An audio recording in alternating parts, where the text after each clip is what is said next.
ಶ್ರುತಿಸ್ಮೃತಿಪುರಾಣಾನಾಂ ಆಲಯಂ ಕರುಣಾಲಯಂ ನಮಾಮಿ ಭಗವತ್ಪಾದಶಂಕರಂ ಲೋಕಶಂಕರಂ. ಎಲ್ಲ ಆಸ್ತಿಕ ಬಂಧುವರ್ಗದವರಿಗೆ ನಮಸ್ಕಾರಗಳು. ಹಿಂದಿನ ಸಂಚಿಕೆಗಳಲ್ಲಿ ನಮ್ಮ ಸನಾತನ ಧರ್ಮದ ಬೇರೆ ಬೇರೆ ಆಚರಣೆಯ ಬಗ್ಗೆ ಮತ್ತು ಅಧ್ಯಾತ್ಮ ವಿಷಯದ ಬಗ್ಗೆ ನಾವು ಚಿಂತನೆಯನ್ನು ನಡೆಸಿದ್ದೇವೆ. ಅದೇ ರೀತಿಯಾಗಿ ದೇವರ ಪೂಜೆ, ಸ್ವರ್ಣಗೌರಿ ಪೂಜೆಯ ಪ್ರಾತ್ಯಕ್ಷಿಕೆಗಳನ್ನು ಕೂಡ ನಾನು ತೋರಿಸಿರುತ್ತೇನೆ.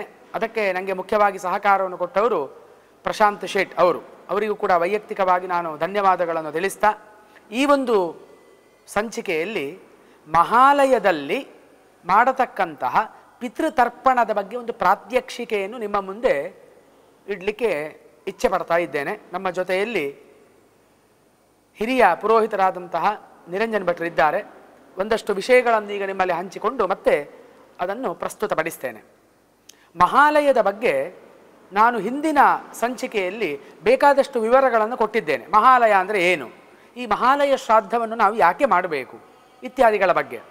ನನಗೆ ಒಂದಷ್ಟು ಜನ ಹೇಳಿದರು, ಈ ನಾವು ಹೊರದೇಶದಲ್ಲಿದ್ದೇವೆ, ನಮಗೆ ಪುರೋಹಿತರನ್ನು ಇಟ್ಟುಕೊಂಡು ಮಹಾಲಯ ಶ್ರಾದ್ದವನ್ನು ಮಾಡಲಿಕ್ಕೆ ಆಗುವುದಿಲ್ಲ, ಅನಾನುಕೂಲ ಉಂಟು, ಆಗ ಏನು ಮಾಡೋದು ಅಂತ ಕೇಳಿದಾಗ ನಾನು ಹೇಳಿದೆ, ಒಂದು ಪಿತೃತರ್ಪಣವನ್ನು ನಾನು ನಿಮಗೆ ತಿಳಿಸ್ತೇನೆ. ಮಹಾಲಯ ಶ್ರಾದ್ದ ಮಾಡಲಿಕ್ಕೆ ಆಗದಿದ್ರೂ ತೊಂದರೆ ಇಲ್ಲ, ಪಿತೃತರ್ಪಣವನ್ನು ಮಾಡಿದ್ದೇ ಆದರೆ ಖಂಡಿತವಾಗಿಯೂ ಕೂಡ ಪಿತೃಗಳು ಸಂಪ್ರೀತರಾಗ್ತಾರೆ ಅಂತ.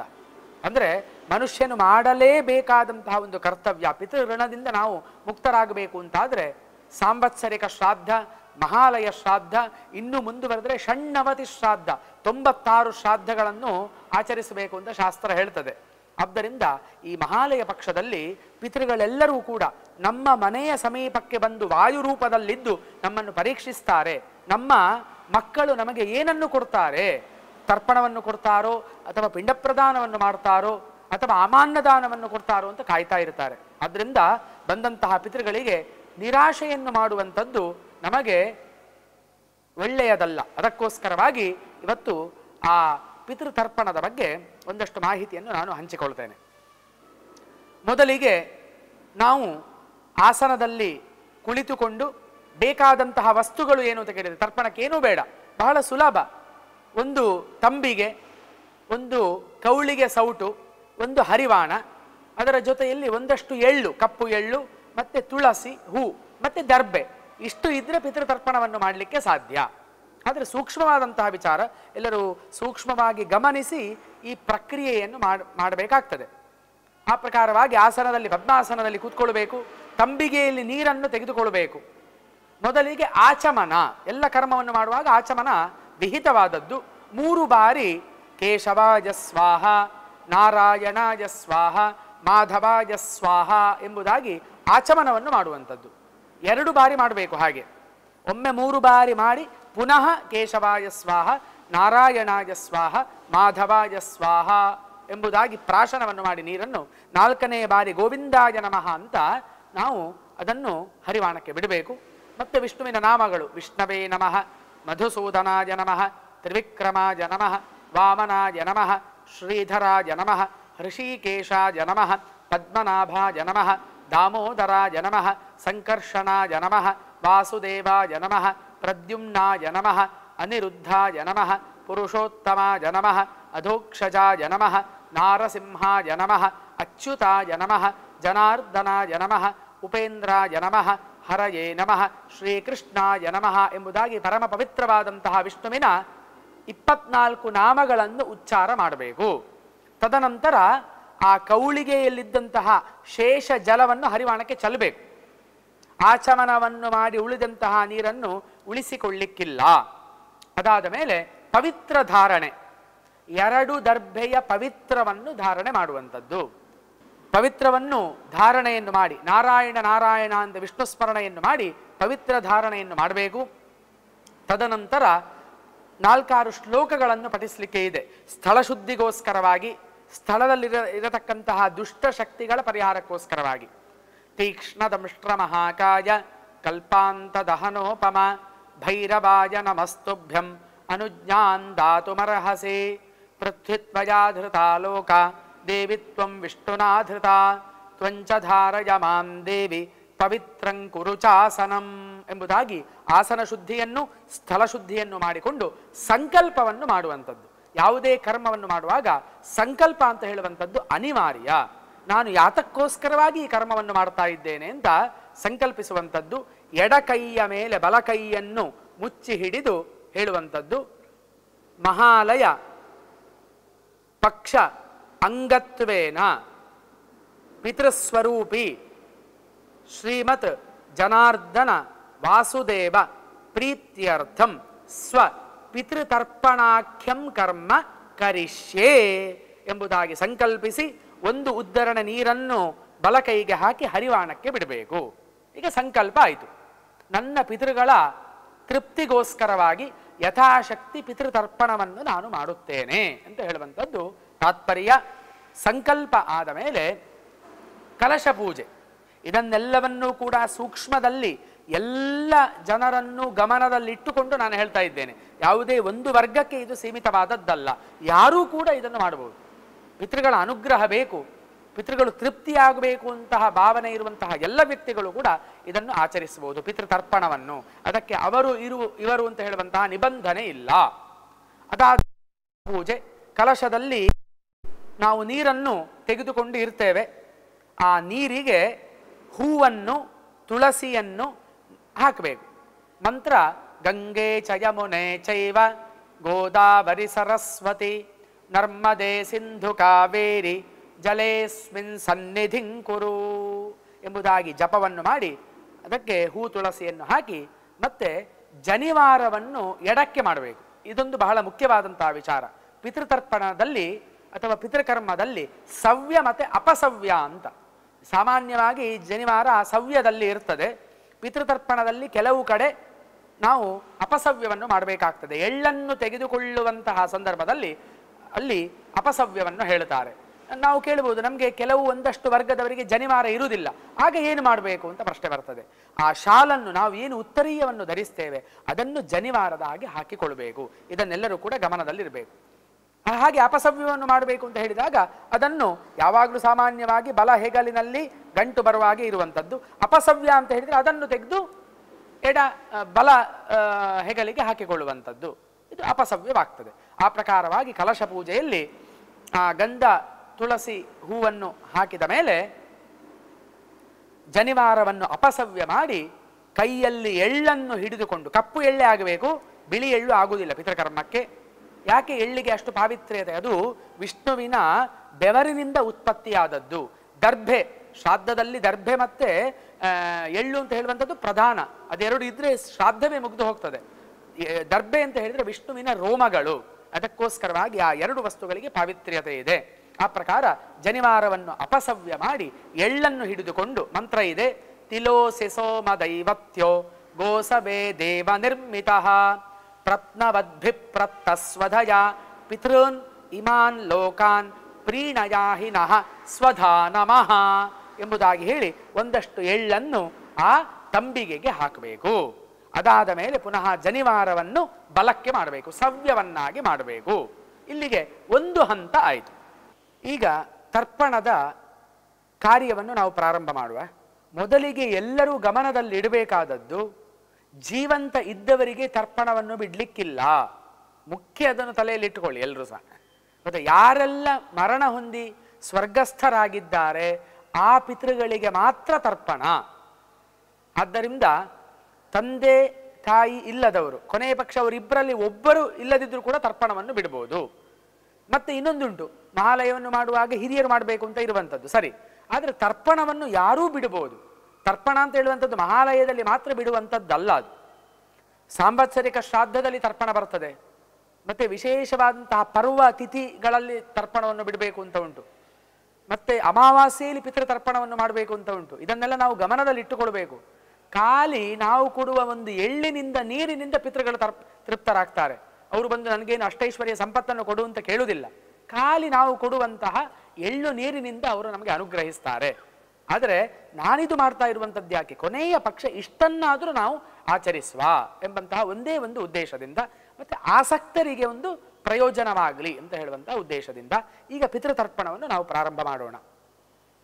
ಮೊದಲಿಗೆ ಕೌಳಿಗೆ ಸೌಟಿಗೆ ತುಂಬ ನೀರನ್ನು ಹಾಕ್ಕೊಳ್ಬೇಕು. ಕಲಶ ಪೂಜೆಯನ್ನು ಮಾಡಿದಂತಹ ನೀರನ್ನು ಕೌಳಿಗೆ ಸೌಟಿಗೆ ಹಾಕ್ಕೊಳ್ಬೇಕು, ತುಂಬ ಇರಬೇಕು. ಮತ್ತು ನೀರನ್ನು ಅವರಿಗೆ ತರ್ಪಣ ಕೊಡುವಾಗ ಕಮ್ಮಿ ಮಾಡಬಾರ್ದು, ಕೊಡುವುದೇ ಒಂದೊಂದು ಸೌಟು ನೀರು. ಆದ್ದರಿಂದ ಆ ಒಂದು ಸೌಟು ನೀರು ಸಂಪೂರ್ಣ ಅವರಿಗೆ ಅವರ ಹೆಸರನ್ನು ಹೇಳಿ ಕೊಡುವಂಥದ್ದು. ಅದಕ್ಕೆ ವಿಧಿ ಹೇಗೆ ಅಂತ ಕೇಳಿದರೆ, ಕೈಯಲ್ಲಿ ಒಂದು ದರ್ಭೆಯನ್ನು ಇಟ್ಕೊಳ್ಳೋದು, ಅಗ್ರ ಇರುವಂತಹ ಒಂದು ದರ್ಭೆ, ಅದರ ಜೊತೆಯಲ್ಲಿ ಎಳ್ಳು ಮತ್ತು ತುಳಸಿಯನ್ನು ಹಿಡ್ಕೊಳ್ಬೇಕು. ಪಿತೃತೀರ್ಥ ಅಂತ ಹೇಳ್ತಾರೆ. ಪಿತೃಗಳಿಗೆ ತರ್ಪಣವನ್ನು ಕೊಡುವಾಗ ಹೀಗೆ ಅಂಗುಷ್ಟದಿಂದ ಕೊಡುವಂಥದ್ದು, ಹೀಗೆ ನೀರು ಹಾಕಿ ಕೊಡುವಂಥದ್ದು. ಅದು ಅಂಗುಷ್ಟದಿಂದ ಹರಿವಾಣಕ್ಕೆ ಬೀಳಬೇಕು. ಮತ್ತು ಹರಿವಾಣದಲ್ಲಿ ಮೊದಲಿದ್ದ ನೀರನ್ನೆಲ್ಲ ಚೆಲ್ಲಿಕೊಳ್ಬೇಕು. ಮೊದಲು ಆಚಮನವನ್ನು ಮಾಡಿ ಉಳಿದ ನೀರಲ್ಲೇ ಇರ್ತದೆ, ಅದನ್ನು ಚೆಲ್ಲಿಕೊಂಡು ಬೇರೆ ಆ ಹರಿವಾಣದಲ್ಲಿ ಯಾವುದೇ ನೀರು ಇರಬಾರದು. ಕೈಯಲ್ಲಿ ಒಂದು ದರ್ಬೆ, ತುಳಸಿ ಮತ್ತು ಎಳ್ಳನ್ನು ಹಿಡ್ಕೊಂಡು ಈಗ ತರ್ಪಣವನ್ನು ಪ್ರಾರಂಭ ಮಾಡುವಂಥದ್ದು. ಮೊದಲಿಗೆ ದೇವ ಋಷಿ ಅಂತ ಹೇಳುವಂಥ ವರ್ಗ ಉಂಟು, ಅದೆಲ್ಲ ಬೇಡ. ಅದನ್ನು ಹೇಳಿದರೆ ಎಲ್ಲರಿಗೂ ಗೊಂದಲ ಆದೀತು. ಖಾಲಿ ಪಿತೃತರ್ಪಣವನ್ನು ಮಾತ್ರ ನಾನೀಗ ಹೇಳ್ತಾ ಇದ್ದೇನೆ. ಮೊದಲಿಗೆ ಹಿಡ್ಕೊಂಡು ಜನಿವಾರವನ್ನು ಅಪಸವ್ಯ ಮಾಡಬೇಕು. ಅದಕ್ಕೆ ಮಂತ್ರ ಮೊದಲಿಗೆ ವಿಷ್ಣುವನ್ನು ಸ್ಮರಣೆ ಮಾಡುವಂಥದ್ದು. ಯಾಕೆ? ಪಿತೃಗಳಿಗೆ ಅಧಿದೇವತೆಯಾಗಿರುವಂಥವನು ಮಹಾವಿಷ್ಣು ದೇವರು. ಅದಕ್ಕೆ ಪಿತೃಸ್ವರೂಪಿ ಶ್ರೀಮದ್ ಜನಾರ್ದನ ಅಂತ ಹೇಳ್ತೇವೆ ನಾವು. ಆ ವಿಷ್ಣುವನ್ನು ಸ್ಮರಣೆ ಮಾಡಬೇಕು. ನಾನು ಕೊಡುವಂತಹ ಆ ತರ್ಪಣ ನಮ್ಮ ಪಿತೃಗಳಿಗೆ ಎಲ್ಲರಿಗೂ ಕೂಡ ಸಲ್ಲಬೇಕು ಅಂತ. ಸಶಂಖ ಚಕ್ರಂ ಸಕಿರೀಟ ಕುಂಡಲಂ ಸಪೀತವಸ್ತ್ರಂ ಸರಸೀರುಹೇಕ್ಷಣಂ ಸಹಾರ ವಕ್ಷಸ್ಥಲ ಕೌಸ್ತುಭಶ್ರಿಯಂ ನಮಾಮಿ ವಿಷ್ಣುಂ ಶಿರಸಾ ಚತುರ್ಭುಜಂ ಅನಾದಿನಿಧನೋ ದೇವ ಶಂಖಚಕ್ರ ಗದಾಧರ ಅಕ್ಷಯ್ಯ ಪುಂಡರೀಕಾಕ್ಷ ಪಿತೃಮೋಕ್ಷ ಪ್ರದೋಭವ ಎಂಬುದಾಗಿ ಮಹಾವಿಷ್ಣುವನ್ನು ಸ್ಮರಿಸಿ ತರ್ಪಣವನ್ನು ಆರಂಭ ಮಾಡುವ. ಮೊದಲಿಗೆ ಅಸ್ಮತ್ ಅಂತ ಹೇಳಿಕೊಳ್ಳುವಂಥದ್ದು. ಪಿತರಂ ಅಂದರೆ ನಿಮ್ಮ ತಂದೆಯ ಹೆಸರನ್ನು ಈಗ ಹೇಳಿಕೊಳ್ಬೇಕು. ಈಗ ಅಸ್ಮತು ಅಂತ ಹೇಳಿದ್ರೆ, ಅಸ್ಮತು ಅಂತಂದರೆ ನನ್ನದು ಅಂತ ಅರ್ಥ. ಪಿತರಂ ಈಗ ತಂದೆಯ ಹೆಸರು ರಾಮಚಂದ್ರ ಅಥವಾ ಜನಾರ್ದನ ಏನಾದರೂ ಇದ್ರೆ ಅಸ್ಮತ್ ಪಿತರಂ ಜನಾರ್ದನ ನಾಮಕಂ ಅಂತ ಹೇಳಿ ಗೋತ್ರ, ಕಾಶ್ಯಪ ಗೋತ್ರ ಆದರೆ ಕಾಶ್ಯಪ ಅಥವಾ ಜಮದಗ್ನಿ ಅಥವಾ ಶ್ರೀವತ್ಸ, ಯಾವುದು ನಿಮ್ಮ ಗೋತ್ರ ಆ ಗೋತ್ರವನ್ನು ಹೇಳಿಕೊಂಡು ವಸುರೂಪಂ ಸ್ವಧಾನಮಸ್ತರ್ಪಯಾಮಿ ತರ್ಪಯಾಮಿ ತರ್ಪಯಾಮಿ ಎಂಬುದಾಗಿ ನೀರನ್ನು ಹಾಕಿ ಬಿಡುವಂಥದ್ದು. ಗೊತ್ತಾಯ್ತಾ? ಅಸ್ಮತ್ ಪಿತರಂ, ಪಿತರಂ ಅಂದರೆ ತಂದೆ, ಮತ್ತೆ ಆ ತಂದೆಯ ಹೆಸರು ನಾನು ಹೇಳಿದ ಹಾಗೆ ಜನಾರ್ದನ ರಾಮಚಂದ್ರ ಏನುಂಟು ಅದನ್ನು ಹೇಳಿ ಅವರ ಗೋತ್ರವನ್ನು ಹೇಳಿ 2 ಬಾರಿ ನೀರನ್ನು ಹಾಕಿ ಅಂಗುಷ್ಟದಿಂದ ಹರಿವಾಣಕ್ಕೆ ಬಿಡುವಂಥದ್ದು. ಅಸ್ಮತ್ ಪಿತರಂ ಅಮುಕ ಶರ್ಮಾಣಂ, ಅಮುಕ ಅಂತ ಹೇಳಿದ್ರೆ ಅಲ್ಲಿ ಆ ಹೆಸರನ್ನು ಸೇರಿಸಿಕೊಳ್ಬೇಕು. ಕಾಶ್ಯಪ ಗೋತ್ರಂ, ಕೆಲವರಿಗೆ ಗೋತ್ರ ಗೊತ್ತಿರುವುದಿಲ್ಲ, ಆಗ ಕಾಶ್ಯಪ ಅಂತ ಹೇಳಿ. ಗೋತ್ರ ಗೊತ್ತಿಲ್ಲದರು ಕಾಶ್ಯಪ ಅಂತ ಹೇಳಿದ್ರೆ ಆಗ್ತದೆ ಅಂತ ಶಾಸ್ತ್ರದಲ್ಲಿ ವಿಧಿ ವಚನ ಉಂಟು. ವಸುರೂಪಂ ಸ್ವಧಾನಮಸ್ತರ್ಪಯಾಮಿ ತರ್ಪಯಾಮಿ ತರ್ಪಯಾಮಿ ಎಂಬುದಾಗಿ 3 ಸರ್ತಿ ತರ್ಪಯಾಮಿ ಅಂತ ಹೇಳುವಾಗ ಆ ಎಳ್ಳು ನೀರನ್ನು ಬಿಡಬೇಕು. ದರ್ಭೆ ತುಳಸಿ ಎಳ್ಳು ಎಲ್ಲವೂ ಕೂಡ ಕೈಯಲ್ಲೇ ಇರಬೇಕು ಕೊನೆಯವರೆಗೆ, ಎಲ್ಲ ಹಾಕಿ ಬಿಡುವಂಥದ್ದಲ್ಲ, ಪುನಃ ಹಾಗೆ ಹಿಡ್ಕೊಂಡಿರಬೇಕು. ತಂದೆಗೆ ತರ್ಪಣ ಆದ ಮೇಲೆ ಪಿತಾಮಹಂ, ಪಿತಾಮಹಂ ಅಂತ ಹೇಳಿದ್ರೆ ತಂದೆಯ ತಂದೆ ಅಜ್ಜ, ಅಲ್ಲಿಯೂ ಕೂಡ ಹಾಗೆ ಅಸ್ಮತ್ ಪಿತಾಮಹಂ ಅಮುಕ ಅಮುಕ ನಾಮಕಂ. ಅಮುಕ ಅಂತ ಹೇಳಿದ್ರೆ ಅಲ್ಲಿ ಹೆಸರನ್ನು ಹೇಳಿಕೊಳ್ಳಿ. ತಂದೆ ಅಜ್ಜನ ಹೆಸರೇನುಂಟು, ನಾರಾಯಣವೋ ಅಥವಾ ರಾಮಚಂದ್ರ ಅಂತ ಏನಿದ್ರೂ ಕೂಡ ಆ ಹೆಸರನ್ನು ಹೇಳಿ ವಸುರೂಪಂ ರುದ್ರರೂಪಂ ಸ್ವಧಾನಮಸ್ತರ್ಪಯಾಮಿ ತರ್ಪಯಾಮಿ ತರ್ಪಯಾಮಿ ಎಂಬುದಾಗಿ ನೀರನ್ನು ಬಿಡುವಂಥದ್ದು. ಹೀಗೆ ತಂದೆ ಅಜ್ಜ ಪಿಜ್ಜ ಪ್ರಪಿತಾಮಹ ಅಂತ ಹೇಳ್ತಾರೆ ಪಿಜ್ಜನಿಗೆ ಸಂಸ್ಕೃತದಲ್ಲಿ. ಅಸ್ಮತ್ ಪ್ರಪಿತಾಮಹಂ ಅಮುಕ ನಾಮಕಂ, ಅಲ್ಲಿಯೂ ಕೂಡ ಹೆಸರನ್ನು ಹೇಳಿಕೊಳ್ಳುವಂಥದ್ದು. ಅಮುಕ ಗೋತ್ರಂ, ಅಮುಕ ಅಂತ ಹೇಳಿದ್ರೆ ಅಲ್ಲಿ ಯಾವ ಗೋತ್ರ ಅದನ್ನು ಹೇಳಿಕೊಂಡ್ರೆ ಆಯಿತು. ಕಾಶ್ಯಪ ಗೋತ್ರಂ ಆದಿತ್ಯ ರೂಪಂ ಸ್ವಧಾನಮಸ್ತರ್ಪಯಾಮಿ ತರ್ಪಯಾಮಿ ತರ್ಪಯಾಮಿ ಎಂಬುದಾಗಿ ನೀರನ್ನು ಬಿಡುವಂಥದ್ದು. ಹೀಗೆ ಇಲ್ಲಿ 3 ವರ್ಗ ಆಯಿತು, ತಂದೆ ಅಜ್ಜ ಪಿಜ್ಜನಿಗೆ ಆಯಿತು. ಗೊತ್ತಾಯ್ತಾ? ಅಲ್ಲಿ ಅವರು ವಸು ರುದ್ರ ಆದಿತ್ಯ ರೂಪದಿಂದ ಇರ್ತಾರೆ. ಹಾಗೆ 12 ಪಿತೃಗಳು ವಸು ಆದಿತ್ಯ ರುದ್ರ ರೂಪದಲ್ಲಿ ಇರ್ತಾರೆ. 1 ವರ್ಗ ಆಯ್ತು. ಈಗ 2ನೇದು ತಾಯಿಯ ಸ್ಥಾನಕ್ಕೆ ಬಂದು, ತಾಯಿ ಇದ್ದವರೆಲ್ಲ ತರ್ಪಣ ಬಿಡ್ಲಿಕ್ಕಿಲ್ಲ, ಪುನಃ ನೆನಪಿಟ್ಟುಕೊಳ್ಳಿ ತಾಯಿ. ಅಸ್ಮತು ಅಂತ ಹೇಳಿಕೊಳ್ಳುವಂಥದ್ದು. ಮಾತರಂ ಅಮುಕ ದಾಮ್, ದಾಮ್ ಅಂತ ಸೇರಿಸಬೇಕು ಸ್ತ್ರೀಯರಿಗೆ ಆಗುವಾಗ. ಅವರ ಹೆಸರೇನು? ಈಗ ಕಾವೇರಿ ಅಂತ ಇದ್ರೆ ಕಾವೇರಿ ದಾಮ್, ಕಾಶ್ಯಪ ಗೋತ್ರಾಂ ವಸುರೂಪಾಂ ಸ್ವಧಾನಮಸ್ತರ್ಪಯಾಮಿ ತರ್ಪಯಾಮಿ ತರ್ಪಯಾಮಿ ಅಂತ ಬಿಡುವಂಥದ್ದು. ತಾಯಿ ಆಯಿತು. ತಂದೆಯ ತಾಯಿ ಅಂದರೆ ಪಿತಾಮಹಿ ಅಂತ ಹೇಳ್ತಾರೆ. ಪುನಃ ಹಾಗೆ ಅಸ್ಮತ್, ಅಸ್ಮತ್ ಅಂತ ಹೇಳಿದ್ರೆ ನನ್ನ ಅಂತ ಅರ್ಥ. ಪಿತಾಮಹೀಂ ಅಮುಕದಾಂ, ಗಂಗಾ ಅಂತ ಇದ್ರೆ ಗಂಗಾದಾಂ, ಕಾಶ್ಯಪ ಗೋತ್ರಾಂ ರುದ್ರರೂಪಾಂ ಸ್ವಧಾ ನಮಸ್ತರ್ಪಯಾಮಿ ತರ್ಪಯಾಮಿ ತರ್ಪಯಾಮಿ ಅಂತ ಬಿಡುದು. ಇನ್ನೊಂದು ನೋಡಿ, ನಿಮ್ಮ ಅಜ್ಜಿ ಪಿಜ್ಜಿಯದ್ದೆಲ್ಲ ಹೆಸರು ಗೊತ್ತಿರುವುದಿಲ್ಲ. ಹಾಗೆ ಗೊತ್ತಿಲ್ಲದೆ ಇರುವಾಗ ಹೆಂಗಸರಿಗಾದರೆ ಗಂಗಾ ಅಂತ ತಗೊಳ್ಬೇಕು, ಗಂಡಸರಿಗಾದ್ರೆ ದೇವದೇವ, ಪಿಜ್ಜನ ಹೆಸರೆಲ್ಲ ಗೊತ್ತಿಲ್ಲದಿದ್ರೆ ದೇವದೇವ ನಾಮಕಂ ಅಂತ ತಗೊಳ್ಬೇಕು. ನೆನಪಿರಲಿ ಇದು. ಗಂಡಸರಿಗಾದ್ರೆ ದೇವದೇವ ಅಂತ, ಹೆಂಗಸರಿಗಾದ್ರೆ ಹೆಸರು ಗೊತ್ತಿಲ್ಲದಿದ್ರೆ ಗಂಗಾ ಅಂತ ತಗೊಳ್ಬೇಕು. ಆಗ ಅದು ಅವರಿಗೆ ಸಲ್ಲುತ್ತದೆ ಅಂತ ಹೇಳುವಂಥದ್ದು ಋಷಿಗಳ ವಚನ. ಇನ್ನು ಪ್ರಪಿತಾಮಹೀಂ, ಪ್ರಪಿತಾಮಹೀಂ ಅಂತ ಹೇಳಿದರೆ ತಂದೆಯ ಅಜ್ಜಿ, ಅವರ ಹೆಸರು ಹೇಳಿ. ಅಸ್ಮತ್ ಪ್ರಪಿತಾಮಹೀಂ ಅಮುಕದಾಂ ಕಾಶ್ಯಪ ಗೋತ್ರಾಂ ಆದಿತ್ಯ ರೂಪಾಂ ಸ್ವಧಾ ನಮಸ್ತರ್ಪಯಾಮಿ ತರ್ಪಯಾಮಿ ತರ್ಪಯಾಮಿ ಅಂತ ಬಿಡುವಂಥದ್ದು. ಇಲ್ಲಿಗೆ 6 ಜನರಿಗೆ ತರ್ಪಣ ಬಿಟ್ಟಾಗ ಆಯಿತು. ಇನ್ನೊಂದು ಸಾಪತ್ನ ಜನನೀಂ ಅಂತ ಬರ್ತದೆ. ಸಾಪತ್ನ ಜನನೀಂ ಅಂತಾರೆ 2 ತಾಯಿ ಇದ್ರೆ, ತಂದೆಗೆ 2 ಮದುವೆಯಾಗಿ ಇನ್ನೊಂದು ತಾಯಿ ಹೋದದ್ದಿದ್ರೆ ಅವರಿಗೆ ಬಿಡುವಂಥದ್ದು. ಅಸ್ಮತ್ ಸಾಪತ್ನ ಜನನೀಂ ಅಮುಕದಾಂ, ನೆನಪಿರ್ಲಿ ಅಮುಕದಾಂ, ಅಮುಕ ಅಂತ ಹೇಳುವಲ್ಲಿ ಹೆಸರನ್ನು ಹೇಳಿಕೊಳ್ಬೇಕು ತೀರಿ ಹೋದವರದ್ದು. ಅಮುಕ ಗೋತ್ರಾಂ, ಅಲ್ಲಿಯೂ ಕೂಡ ಗೋತ್ರ ಹೇಳುವಂಥದ್ದು. ವಸುರೂಪಾಂ ಸ್ವಧಾ ನಮಸ್ತರ್ಪಯಾಮಿ ತರ್ಪಯಾಮಿ ತರ್ಪಯಾಮಿ ತರ್ಪಯಾಮಿ ತರ್ಪಯಾಮಿ ಅಂತ ಹೇಳುವಾಗ ಆ ನೀರನ್ನು ಬಿಡಬೇಕು. ಆ ಬೀಳುವಂತಹ ನೀರು ಅಂಗುಷ್ಟದಿಂದ ಹರಿವಾಣಕ್ಕೆ ಬಿಡಬೇಕು. ಎಲ್ಲಿಯಾದರೂ ಎಳ್ಳು ಖಾಲಿ ಆಯಿತು ಅಂತಂದರೆ ಪುನಃ ಎಳ್ಳನ್ನು ಸೇರಿಸಿಕೊಳ್ಳಿ, ಎಳ್ಳು ಸಹಿತ ನೀರು ಅವರಿಗೆ ಸಿಗಬೇಕು. ಇಲ್ಲಿ 6-7 ಜನರಿಗೆ ತರ್ಪಣ ಬಿಟ್ಟಾಗೆ ಆಯಿತು. ಇನ್ನು ಮುಂದೆ ತಾಯಿಯ ವರ್ಗದ್ದು ಬರ್ತದೆ. ತಾಯಿಯ ತಂದೆ, ತಾಯಿಯ ಅಜ್ಜ, ತಾಯಿಯ ಪಿಜ್ಜ. ಅಲ್ಲಿಯೂ ಕೂಡ ಹಾಗೆ ಅಸ್ಮತ್ ಮಾತಾಮಹಂ ಅಮುಕನಾಮಕಂ ಹೆಸರು ತಗೊಳ್ಳುವಂಥದ್ದು. ಅಮುಕ ಗೋತ್ರಂ ವಸುರೂಪಂ ಸ್ವಧಾ ನಮಸ್ತರ್ಪಯಾಮಿ ತರ್ಪಯಾಮಿ ತರ್ಪಯಾಮಿ.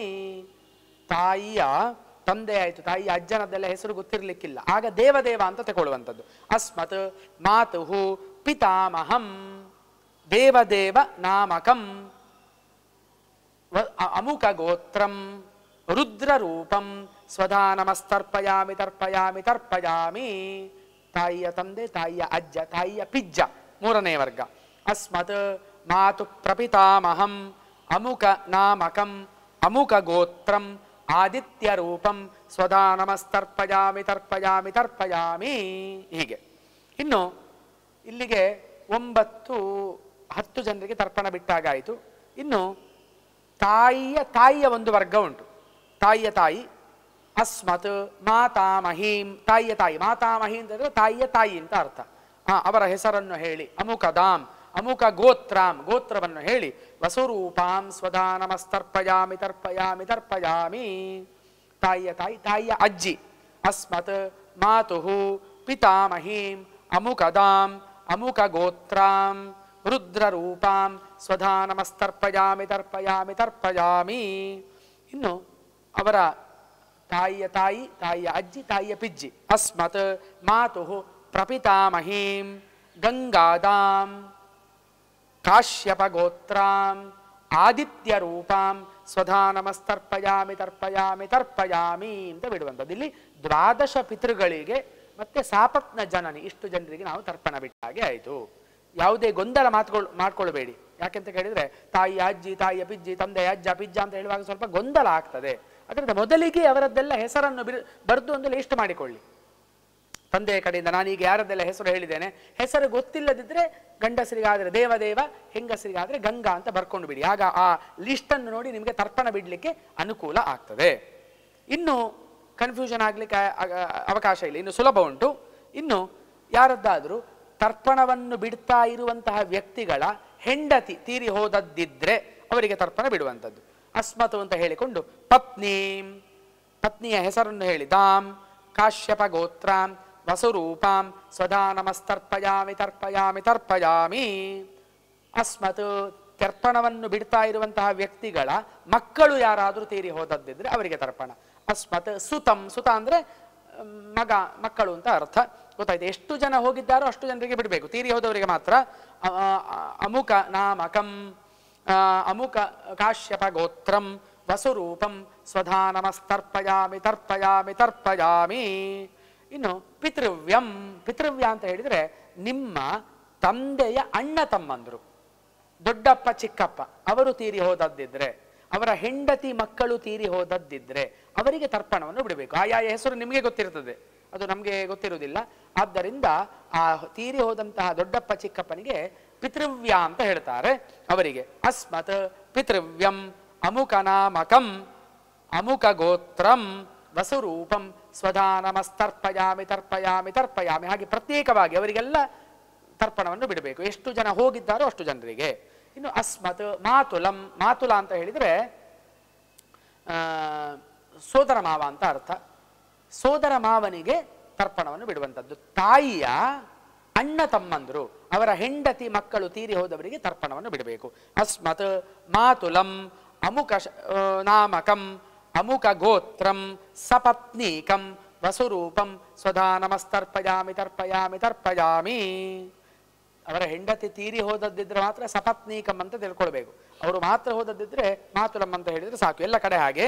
ಇನ್ನು ಭ್ರಾತರಂ, ಅಣ್ಣ ತಮ್ಮಂದಿರು, ಯಾರು ತರ್ಪಣ ಬಿಡ್ತಾ ಇದ್ದಾರೋ ಅವರ ಅಣ್ಣ ತಮ್ಮಂದಿರು, ಅವರ ಹೆಂಡತಿ ಅತ್ತಿಗೆ ಎಲ್ಲ ತೀರಿ ಹೋದದ್ದಿದ್ರೆ ಅವರಿಗೆ ತರ್ಪಣ ಬಿಡಬೇಕು. ಅದರಲ್ಲಿ ಕೂಡ ನಿಮ್ಮ ದೊಡ್ಡಪ್ಪ ಚಿಕ್ಕಪ್ಪನ ಮಕ್ಕಳು ಅವರು ಕೂಡ ಅಣ್ಣ ತಮ್ಮಂದಿರೇ ಆಗ್ತಾರೆ, ಅವರಿಗೂ ಕೂಡ ತರ್ಪಣವನ್ನು ಬಿಡುವಂಥದ್ದು. ಭ್ರಾತರಂ, ಭ್ರಾತ ಅಂತ ಹೇಳಿದರೆ ಅಣ್ಣ ತಮ್ಮ ಅಂತ ಅರ್ಥ. ಅಸ್ಮತ್ ಭ್ರಾತರಂ ಅಮುಕನಾಮಕಂ ಕಾಶ್ಯಪ ಗೋತ್ರಂ ವಸುರೂಪಂ ಸ್ವಧಾನಮಸ್ತರ್ಪಯಾಮಿ ತರ್ಪಯಾಮಿ ತರ್ಪಯಾಮಿ. ಇನ್ನು ಪಿತೃಭಗಿನಿ, ನಿಮ್ಮ ತಂದೆಯ ಅಕ್ಕ ತಂಗಿಯಂದರು ಮತ್ತೆ ಅವರ ಗಂಡ ಮಕ್ಕಳು ಹೋದದ್ದಿದ್ರೆ ಸೋದರತ್ತೆ ಆ ಸಂಬಂಧದವರಿಗೆ ತೀರಿ ಹೋದವರಿಗೆ ಬಿಡುವಂಥದ್ದು ಪಿತೃಭಗಿನಿ ಅಂತ ಹೇಳ್ತಾರೆ. ಅಸ್ಮತ್ ಪಿತೃಭಗಿನಿ ಅಮುಕದಾಂ, ಹೆಸರನ್ನು ಹೇಳಿಕೊಳ್ಳಿ, ನಾನು ಅಮುಕ ಅಂತ ಹೇಳ್ತಾ ಇದ್ದೇನೆ. ಅಮುಕ ಗೋತ್ರಾಂ ಕಾಶ್ಯಪ ಗೋತ್ರಾಂ ಸಭರ್ತೃಕಾಂ ಸ್ವಧಾನಮಃ ತರ್ಪಯಾಮಿ ತರ್ಪಯಾಮಿ ತರ್ಪಯಾಮಿ ಅಂತ ಬಿಡುವಂಥದ್ದು. ಇನ್ನು ಮಾತೃಭಗಿನಿ, ತಾಯಿಯ ಅಕ್ಕ ತಂಗಿಯಂದರು, ಚಿಕ್ಕಮ್ಮ ದೊಡ್ಡಮ್ಮ ತಾಯಿಯ ಕಡೆಯಿಂದ, ಅವರ ಗಂಡ ಮಕ್ಕಳು ಹೋದದಿದ್ರೆ ಅವರಿಗೆ ಮಾತೃಭಗಿನಿ ಅಮುಕದಾಂ ಅಮುಕ ಗೋತ್ರಾಂ ವಸುರೂಪಾಂ ಸ್ವಧಾನಮಸ್ತರ್ಪಯಾಮಿ ತರ್ಪಯಾಮಿ ತರ್ಪಯಾಮಿ.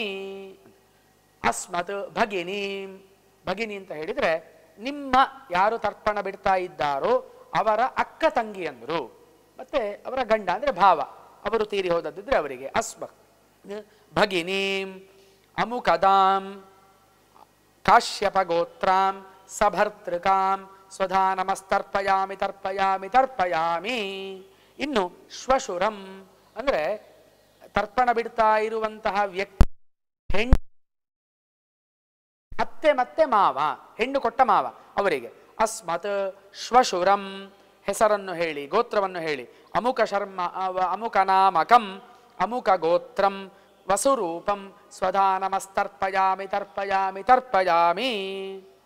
ಇನ್ನು ಅಸ್ಮತ್ ಗುರುಂ, ಗುರು ಅಂತ ಹೇಳಿದರೆ ನಿಮಗೆ ಅಧ್ಯಾತ್ಮ ವಿದ್ಯೆಯನ್ನು ಕಲಿಸಿದವರು ಅಥವಾ ಉಪನಯನವನ್ನು ಮಾಡಿದಂತಹ ತಂದೆ, ಗಾಯತ್ರಿ ಉಪದೇಶ ಮಾಡಿದ್ದು ತಂದೆ ಅವರು, ಗಾಯತ್ರಿ ಉಪನಯನ ಆಗದೇ ಇರುವವರು ನಿಮಗೆ ಅಧ್ಯಾತ್ಮ ವಿದ್ಯೆಯನ್ನು ಬೋಧಿಸಿದವರು ಗುರುಗಳೆಲ್ಲರು. ಅವರನ್ನು ನೆನೆಸಿಕೊಂಡು ಆ ಚೈತನ್ಯವನ್ನು ನೆನೆಸಿ ಅವರಿಗೆ ತರ್ಪಣವನ್ನು ಬಿಡುವಂಥದ್ದು. ಅಸ್ಮತ್ ಗುರುಂ ಅಮುಕ ಶರ್ಮಾಣಂ ಅಮುಕ ಗೋತ್ರಂ ವಸುರೂಪಂ ಸ್ವಧಾನಮಸ್ತರ್ಪಯಾಮಿ ತರ್ಪಯಾಮಿ ತರ್ಪಯಾಮಿ. ಇನ್ನು ಅಸ್ಮತ್ ಶಿಷ್ಯಂ, ನೀವು ಯಾರಿಗಾದರೂ ಗುರುವಾಗಿದ್ದರೆ, ನಿಮಗೆ ಯಾರಾದರೂ ಶಿಷ್ಯರಿದ್ದರೆ ಆ ಶಿಷ್ಯರು ಯಾರಾದರೂ ಮರಣ ಹೊಂದಿದ್ದರೆ ಅವರಿಗೆ ತರ್ಪಣವನ್ನು ಬಿಡಲಿಕ್ಕೆ. ಅಸ್ಮತ್ ಶಿಷ್ಯಂ ಅಮುಕ ನಾಮಕಂ ಅಮುಕ ಗೋತ್ರಂ ವಸುರೂಪಂ ಸ್ವಧಾನಮಸ್ತರ್ಪಯಾಮಿ ತರ್ಪಯಾಮಿ ತರ್ಪಯಾಮಿ. ಅಸ್ಮತ್ ಆಪ್ತಂ, ನಿಮ್ಮ ಅತ್ಯಂತ ಆಪ್ತರು ಅಂತ ಹೇಳಿದರೆ ಕಷ್ಟದಲ್ಲಿ ಸಹಾಯ ಮಾಡಿದವರು, ನಿಮ್ಮ ಏನು ಉದ್ಧಾರಕ್ಕೆ ಕಾರಣರಾದವರು ಯಾರಾದರೂ ಇರ್ತಾರೆ ತುಂಬ, ಅಲ್ಲಿ ಜಾತಿ ಮತ ಕುಲ ಗೋತ್ರ ಯಾವುದಿಲ್ಲ, ಯಾರೂ ಆಗಿರಬಹುದು. ಅಂತಹ ವ್ಯಕ್ತಿ ತೀರಿ ಹೋದದ್ದಿದ್ರೆ ಅಂತಹ ಆಪ್ತರಿಗೆ ತರ್ಪಣವನ್ನು ಬಿಡಬೇಕು. ಅಸ್ಮತ್ ಆಪ್ತಂ ಅಮುಕ ನಾಮಕಂ ಅಮುಕ ಗೋತ್ರಂ ವಸುರೂಪಂ ಸ್ವಧಾನಮಸ್ತರ್ಪಯಾಮಿ ತರ್ಪಯಾಮಿ ತರ್ಪಯಾಮಿ. ಅಸ್ಮತ್ ಆಚಾರ್ಯಂ, ಆಚಾರ್ಯ ಅಂತ ಹೇಳಿದರೆ ಉಪನಯನವನ್ನು ಮಾಡಿಸಿದಂತಹ ಪುರೋಹಿತರು ಅಂತ ಅರ್ಥ, ಕುಲ ಪುರೋಹಿತರು ಅಂತ ಇರ್ತಾರೆ, ಅವರು ತೀರಿ ಹೋದದ್ದಿದ್ರೆ ಅವರಿಗೆ ಬಿಡಲಿಕ್ಕೆ. ಅಸ್ಮತ್ ಆಚಾರ್ಯಂ ಅಮುಕನಾಮಕಂ ಕಾಶ್ಯಪ ಗೋತ್ರಂ ವಸುರೂಪಂ ಸ್ವಧಾನಮಸ್ತರ್ಪಯಾಮಿ ತರ್ಪಯಾಮಿ ತರ್ಪಯಾಮಿ. ಹೀಗೆ ಒಂದಷ್ಟು ಮುಖ್ಯವಾದಂತಹ ವರ್ಗಕ್ಕೆ ಈಗ ತರ್ಪಣವನ್ನು ಬಿಟ್ಟಾಯಿತು. ಅಲ್ಲಿ ಮುಖ್ಯವಾಗಿ ಅವರ ಹೆಸರನ್ನು ಹೇಳಬೇಕು, ಅವರ ಗೋತ್ರವನ್ನು ಹೇಳಬೇಕು. ಗೋತ್ರ ಗೊತ್ತಿಲ್ಲದಿದ್ದರೆ ಕಾಶ್ಯಪ ಗೋತ್ರ ಅಂತ ಹೇಳಿ, ಗೊತ್ತಾಯಿತು. ಹೀಗೆ ಎಲ್ರಿಗೂ ಬಿಟ್ಟಾದ ಮೇಲೆ ಕೊನೆಗೆ ಒಂದಷ್ಟು ಜನರನ್ನು ನಾವು ಮರೆತು ಹೋಗಿರಬಹುದು. ಯಾಕೆಂತ ಹೇಳಿದ್ರೆ ಗೊತ್ತಾ, ಎಲ್ಲರದ್ದು ನೆನಪಿರ್ತದೆ ಅಂತ ಹೇಳಲಿಕ್ಕೆ ಆಗುವುದಿಲ್ಲ. ಅದಕ್ಕೂ ಕೂಡ ಶಾಸ್ತ್ರದಲ್ಲಿ ದಾರಿಯನ್ನು ತೋರಿಸಿದ್ದಾರೆ. ಕೊನೆಗೆ ಒಂದು ಶ್ಲೋಕವನ್ನು ಹೇಳಿ, ಶ್ಲೋಕ ಬರದಿದ್ರೂ ನಮ್ಮ ಕುಟುಂಬದಲ್ಲಿ ಯಾರಿಗೆಲ್ಲ ಮರಣ ಹೊಂದಿದವರಿಗೆ ನಾನು ತರ್ಪಣವನ್ನು ಕೊಡ್ಲಿಲ್ವೋ ಅವರಿಗೆಲ್ಲರಿಗೂ ಕೂಡ ಇದು ಸಲ್ಲಿ ಅಂತ ಮನಸ್ಸಿನಲ್ಲಿ ಸ್ಮರಣೆ ಮಾಡಿಕೊಂಡು, ಏಕೆ ಚಾಸ್ಮತ್ ಕುಲೇ ಜಾತಾಃ ಅಪುತ್ರ ಗೋತ್ರಿಣೋ ಮೃತಾಃ ತೇ ಗೃಹಂತು ಮಯಾ ದತ್ತಂ ಸೂತ್ರ ನಿಷ್ಪೀಡನೋದಕಂ ಎಂಬುದಾಗಿ ಸ್ಮರಿಸಿಕೊಂಡು 5 ಬಾರಿ ನೀರನ್ನು ಹಾಕಿ ಅಂಗುಷ್ಟದಿಂದ ಬಿಡಬೇಕು. ಇದರಿಂದ ನಿಮ್ಮ ಆ ಎಲ್ಲ ಸಮೂಹ ಅರ್ಥಾತ್ ಪರಿವಾರದ ಪಿತೃವರ್ಗಕ್ಕೆ ತೃಪ್ತಿ ಆಗ್ತದೆ ಅಂತ ಹೇಳುವಂಥದ್ರಲ್ಲಿ ಸಂಶಯ ಇಲ್ಲ. ಇದು ಸೂಕ್ಷ್ಮದಲ್ಲಿ ಪಿತೃತರ್ಪಣವನ್ನು ಮಾಡತಕ್ಕಂತಹ ಒಂದು ವಿಧಾನ. ಅದಾದ ಮೇಲೆ ಕೈಯಲ್ಲಿರುವಂತಹ ದರ್ಬೆ, ಎಳ್ಳು, ತುಳಸಿ ಎಲ್ಲ ಏನಿರ್ತದೆ ಅದನ್ನೆಲ್ಲವನ್ನು ಕೂಡ ಹರಿವಾಣಕ್ಕೆ ಬಿಡಬೇಕು. ನಂತರ ಜನಿವಾರವನ್ನು ಸವ್ಯ ಮಾಡಿಕೊಳ್ಳಬೇಕು. ತದನಂತರ ಕರ್ಮವನ್ನು ಈಶ್ವರಾರ್ಪಣ ಮಾಡುವಂಥದ್ದು. ಅನೇನ ಪಿತೃತರ್ಪಣ ಕರ್ಮಣ ಪಿತೃಸ್ವರೂಪಿ ಶ್ರೀಮತ್ ಜನಾರ್ದನ ವಾಸುದೇವ ಪ್ರೀಯತಾಂ ಎಂಬುದಾಗಿ ಪುನಃ ಒಂದುದ್ಧರಣೆ ಹರಿವಾಣಕ್ಕೆ ನೀರನ್ನು ಬಿಡಬೇಕು. ಮತ್ತೆ ಕರ್ಮದಲ್ಲಿ ಆದಂತಹ ಲೋಪದೋಷಗಳ ಪರಿಹಾರಕ್ಕೋಸ್ಕರವಾಗಿ ಅಚ್ಯುತಾನಂತ ಗೋವಿಂದ ನಾಮತ್ರಯ ಜಪ, ಕರ್ಮ ಮಧ್ಯೆ ಸಂಭಾವಿತ ಮಂತ್ರ ತಂತ್ರ ನ್ಯೂನಾತರಿಕ್ತ ಲೋಪದೋಷ ಪ್ರಾಯಶ್ಚಿತ್ತಾರ್ಥಂ ನಾಮತ್ರಯ ಮಹಾಮಂತ್ರ ಜಪಂಕರಿಷ್ಯೆ ಎಂಬುದಾಗಿ ಹೇಳಿ, ಓಂ ಅಚ್ಯುತಾಯ ನಮಃ, ಓಂ ಅನಂತಾಯ ನಮಃ, ಓಂ ಗೋವಿಂದಾಯ ನಮಃ ಅಂತ 3 ಬಾರಿ ಹೇಳಬೇಕು. 3 ಬಾರಿ ಹೇಳಿ ಆದ ಮೇಲೆ ಕೈಯಲ್ಲಿರುವಂತಹ ಪವಿತ್ರವನ್ನು ವಿಸರ್ಜಿಸಿ, ತಂಬಿಗೆಯಲ್ಲಿರುವಂತಹ ನೀರಿನಿಂದ ಅಲ್ಲ ಬೇರೆ ನೀರನ್ನು ತೆಗೆದುಕೊಂಡು 2 ಬಾರಿ ಆಚಮನವನ್ನು ಮಾಡಬೇಕು. ಕೇಶವಾಯ ಸ್ವಾಹ, ನಾರಾಯಣಾಯ ಸ್ವಾಹ, ಮಾಧವಾಯ ಸ್ವಾಹ ಎಂಬುದಾಗಿ. ಇಲ್ಲಿಗೆ ತರ್ಪಣದ ಕಾರ್ಯಕ್ರಮ ಮುಗೀತದೆ.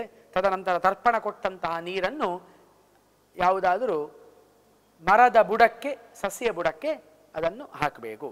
ಇಷ್ಟಾದ ಮೇಲೆ ಮಧ್ಯಾಹ್ನ ಆ ದಿವಸ ಗೋಗ್ರಾಸ, ದನಕ್ಕೆ ಒಂದು ಮನೆಯಲ್ಲಿ ಮಾಡಿದಂತಹ ಪದಾರ್ಥವನ್ನು ಬಡಿಸಿ ಇಡುವಂಥದ್ದು. ದನಗಳು ಇಲ್ಲ ಅಂತ ಆದರೆ ಒಂದು ಕಾಗೆಗಾದರೂ, ಪಿತೃಗಳು ಆ ಕಾಗೆಯ ರೂಪದಲ್ಲಿ ಇರ್ತಾರೆ ಅಂತ ಹೇಳ್ತದೆ ಪುರಾಣ. ಅದಕ್ಕೆ ಮನೆಯಲ್ಲಿ ಮಾಡಿದಂತಹ ಎಲ್ಲ ವಸ್ತುಗಳನ್ನು ಬಡಿಸಿ ಒಂದು ವಾಯಸ ಅಂತ ಹೇಳ್ತಾರೆ, ಅದಕ್ಕೆ ಒಂದು ಎಳ್ಳು ನೀರನ್ನು ಬಿಟ್ಟು ಅದನ್ನು ಕಾಗೆಗೆ ಸಮರ್ಪಣೆ ಮಾಡಬೇಕು. ಮತ್ತೆ ಆ ದಿವಸ ರಾತ್ರಿ ಊಟವನ್ನು ಮಾಡಲಿಕ್ಕಿಲ್ಲ. ಮಧ್ಯಾಹ್ನ ಪಿತೃಗಳ ಪ್ರಸಾದವನ್ನು ಸೇವಿಸಬೇಕು, ರಾತ್ರಿ ಫಲಹಾರವನ್ನು ಮಾಡಬೇಕು. ಹೀಗೆ ಪಿತೃಯಜ್ಞ ಅಂತ ಹೇಳ್ತಾರೆ. ಇದನ್ನು ತರ್ಪಣ ಅಂತ ನಾವು ಹೇಳುದು. ಪಿತೃಯಜ್ಞ, ಪಿತೃಗಳಿಗೆ ನಾವು ಮಾಡುವಂತಹ ಯಜ್ಞ ಸಮಾನವಾದಂತಹ ಒಂದು ಕರ್ತವ್ಯ ಇದು. ಆ ಪ್ರಕಾರವಾಗಿ ಎಲ್ಲರೂ ಕೂಡ ಇದು ಮಹಾಲಯದಲ್ಲಿ ಮಾತ್ರ ಅಲ್ಲ, ನಿಮ್ಮ ನಿಮ್ಮ ಪಿತೃಗಳು ತೀರಿ ಹೋದಂತಹ ತಿಥಿಗೂ ಕೂಡ ಯಾರಿಗೆ ಪಿಂಡ ಪ್ರದಾನದ ಮೂಲಕವಾಗಿ ಶ್ರಾದ್ದ ಮಾಡಲಿಕ್ಕೆ ಅನಾನುಕೂಲ ಆಗ್ತದೋ ಅವರು ಈ ಪಿತೃತರ್ಪಣವನ್ನು ಮಾಡುವುದರಿಂದ ಅವರು ಪಿತೃಗಳ ಅನುಗ್ರಹಕ್ಕೆ ಪಾತ್ರರಾಗ್ತಾರೆ ಎಂಬುದಾಗಿ ತಿಳಿಸ್ತಾ ಈ ಒಂದು ಸಣ್ಣ ಪ್ರಾತ್ಯಕ್ಷಿಕೆಯನ್ನು ನಾನು ಕೃಷ್ಣಾರ್ಪಣ ವಸ್ತು ಅಂತ ಮುಗಿಸ್ತೇನೆ. ಎಲ್ರಿಗೂ ನಮಸ್ಕಾರ.